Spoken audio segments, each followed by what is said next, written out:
witch hunt is raging in the streets of Moscow.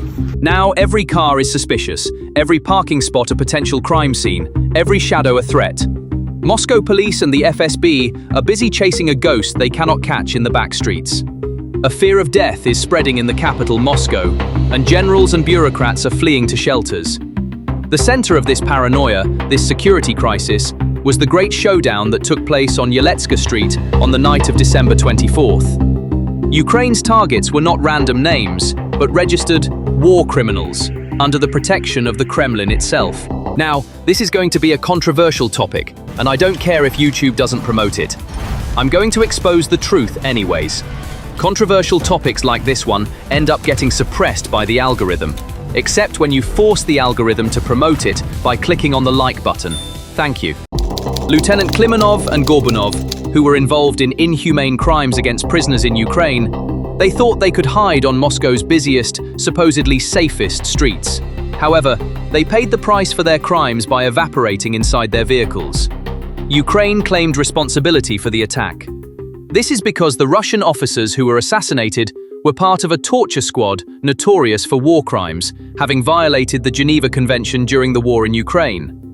The incident took place in the Yeletska region, the Untouchable zone, where FSB residences and elites live, only 17 kilometers from the Kremlin. Moreover, this was not a sudden end, but a planned and systematic elimination. Because just 48 hours before this incident, on the same street, the vehicle of General Savarov, one of the key figures in Russian military doctrine, had also been blown up. When we examine the technical anatomy of the incident, what emerges is not a random act of violence, but a cold-blooded intelligence mechanism operating with surgical precision. What happened in Moscow cannot be defined as a simple terrorist attack. It is a massive breach in Russia's security architecture.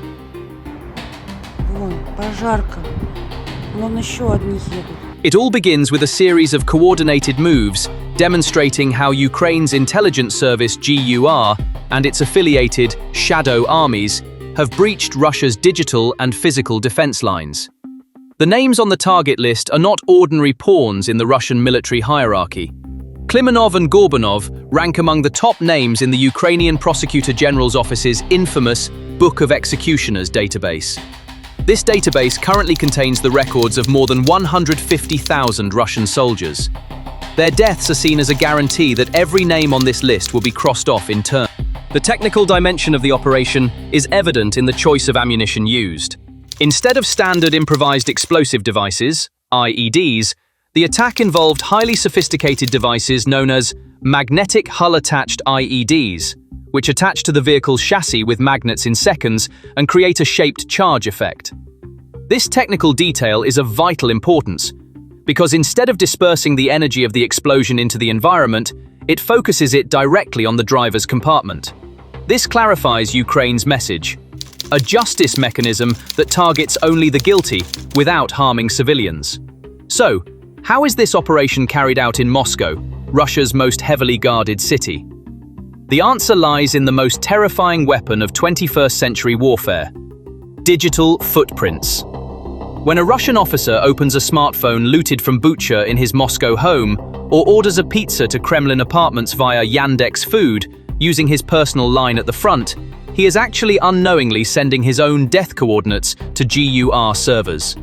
Ukrainian intelligence, collaborating with OSINT groups like Molfar, is turning massive data leaks in Russia into a deadly weapon.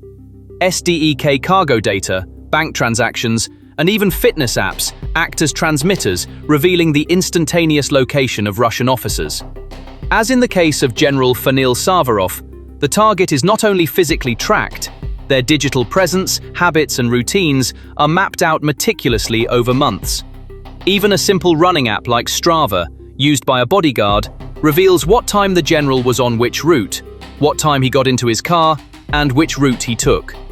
This data flows in real time to the ghost cells in the field.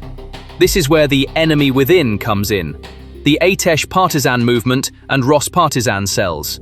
These are not James Bond-style agents infiltrating from Ukraine. They are ordinary-looking Russian citizens or Crimean Tatars sitting next to a Russian officer on the morning subway or waiting in line behind him at the market.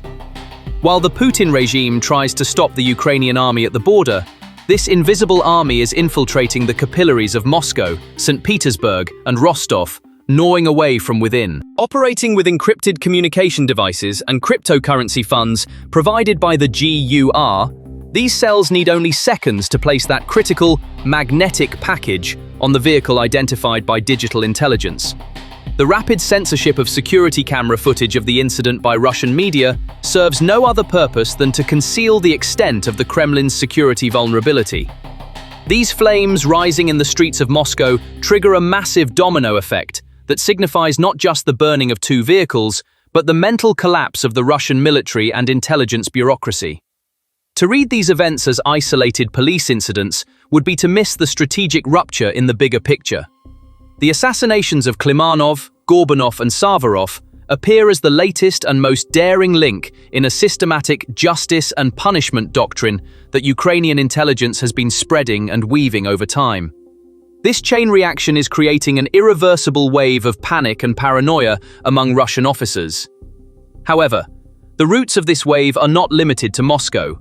What is truly terrifying is that geography no longer provides protection. It stretches from the explosions in Moscow months ago to the depths of Siberia, thousands of kilometers beyond the Ukrainian border. Let us recall that on October 25th, Ukrainian GUR teams targeted Lieutenant Colonel Veniamin Madzerin in an area considered Russia's safe backyard, 3,200 kilometers away from the border. Madzerin was one of the architects of the Bucha massacre and, as commander of the Omon Obereg unit, was considered untouchable. But justice found him there. A direct operational and psychological link is drawn between the bomb that exploded in Siberia that day and the bombs exploding in Moscow today. The message is very clear. Geography cannot protect you. Similarly, on July 2, 2025, Major General Mikhail Gudkov was vaporized in a pinpoint attack at his secret headquarters in Kursk, along with 9 of his staff officers. Gudkov and the 155th Brigade he commanded were symbols of the atrocities committed against civilians in the Kiev suburbs. His elimination instilled fear in the Russian command echelon that we are not safe even behind the front lines. Today's events in Moscow have elevated this fear to the highest level, meaning we are not safe even in the capital. This chain reaction, this psychological pressure, is creating an irreversible wave of panic and paranoia among Russian officers. Chaos and insecurity now reign in the streets of Moscow. There are checkpoints on every corner, every parking spot is a source of suspicion, every courier a potential agent. Instead of focusing on the war in Ukraine, Moscow police and the FSB are busy chasing ghosts in their own capital. This situation is causing a division of resources. Consider this. The logistics lines that should be transporting ammunition to the front are now stuck at the massive checkpoints set up at the entrances to Moscow. The security forces are paralyzed.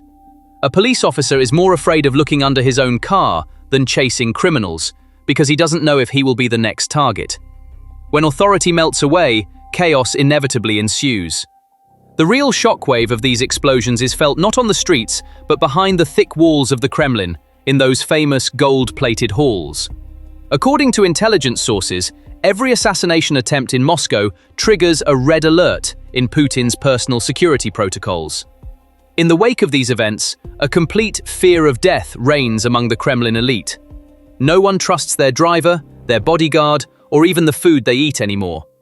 The security cordon around the roads leading to Putin's safe house residences, such as Zavidovo and Valdai, has been tripled. The nickname Bunker Grandpa is no longer a joke. It is the new lifestyle of the Russian leadership. The first and most tangible effect is the collapse of morale within the Russian security forces.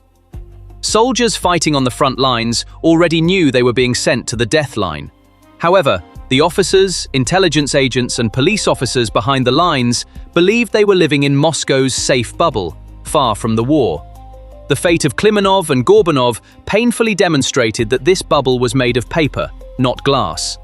Now, every Russian officer who has served in Ukraine or been involved in war crimes lives with the awareness that they are on a potential target list. This psychology will trigger a wave of duty avoidance, early retirement, or request for transfer, within the security forces. No one wants to die in front of their own home for a regime they cannot protect and which is corrupt. The picture we see here is far beyond a series of tactical assassinations.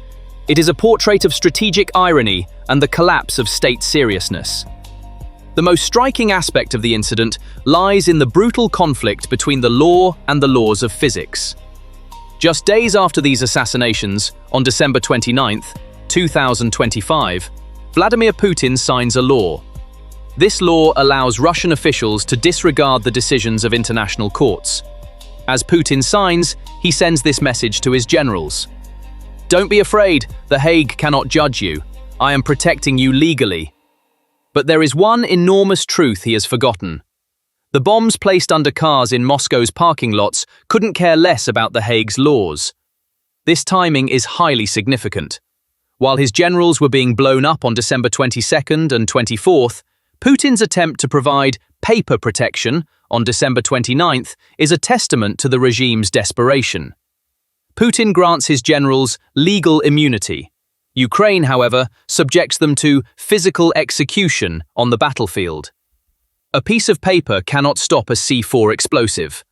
A state that cannot maintain security in its own capital, where officers are hunted down in the streets, reinforces the perception of being a weak partner among its allies.